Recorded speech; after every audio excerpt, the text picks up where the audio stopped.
Hey everyone, welcome back to the channel. In today's video, I'm going to show you how to hide WhatsApp sender name from iPhone notifications. So for this, first of all, you have to open your iPhone settings and then all you need to do is go and look for notifications.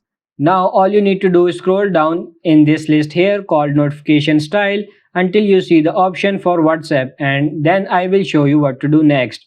WhatsApp going to be the bottom of this list because it's W and this is an alphabetic order. Then all you want to do is go to on WhatsApp and then go down to this section here called lock screen appearance, and it's going to go and give you the option for show previews. So show previews means that your iPhone will show a bit of the content of the message and the name of the sender as well. So go and tap on it just like so. If you want it to be on always, this means you are always going to be showing the name and the concept of the message even if your iPhone is locked. So anyone can walk up to your phone, switch it on and see the sender of the message and what they send you. But if you ever or never, this means your iPhone's never going to show you or anyone uses your phone the contents and the sender of the message until you are going to open up WhatsApp. Personally, I have it when unlocked. So when I go and unlock my phone, I can then go look at the notifications and then I can go and see the sender and the content to the message. So that's pretty much it for this video. I hope this video was helpful. If it is, like it and subscribe to the channel. Thank you.